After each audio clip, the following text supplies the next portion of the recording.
এটি হচ্ছে ভোল্ট এবং অ্যাম্পিয়ার ডিজিটাল মিটার।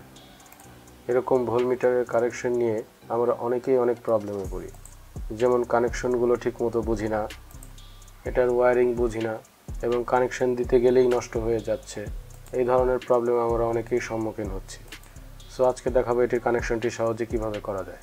মিটারটির সাথে দুটি ওয়্যার দেওয়া আছে, একটিতে 3টি তার আছে এবং আরেকটিতে মোটা 2টি তার আছে।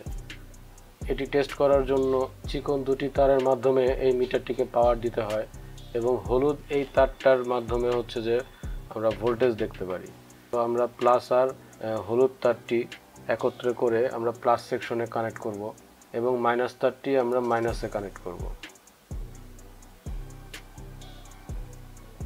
মাইনাস তারটি আমরা মাইনাসে কানেক্ট করে নিলাম।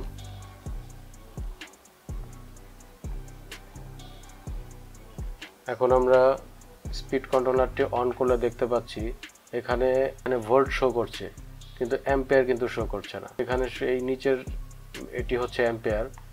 এই অ্যাম্পিয়ারটি শো না হওয়ার কারণ হচ্ছে এই তারগুলো আমরা কানেকশন করিনি। তারগুলো কানেকশন করলে আমরা অ্যাম্পিয়ার দেখতে পারবো। সো লোড হিসাবে আমি একটি ডিসি 775 মোটর নিয়েছি। এই কালো তারটি এক্সট্রা ব্যাটারির জন্য এই তারটি ইউজ করতে হয়, না হলে কালো তারটি আমরা ইউজ করব না। আমরা মোটা কালো তারটি নেগেটিভে দিয়ে দিব।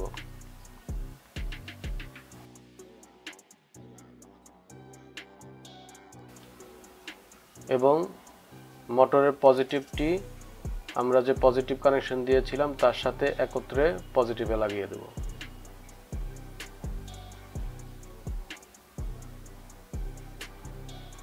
এটি অনেকটা সিরিজের মতো করে কাজ করবে এবং এই মিটারের যে পজিটিভ তারটা আছে এটা এখন নেগেটিভ হিসাবে কাজ করবে।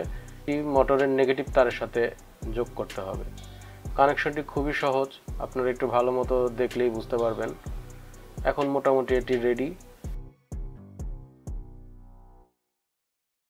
স্পিড কন্ট্রোলারটি যদি অন করি, এখন আপনারা দেখতে পাচ্ছেন যে ভোল্টেজের সাথে কিন্তু নিচে অ্যাম্পিয়ারটাও শো করছে।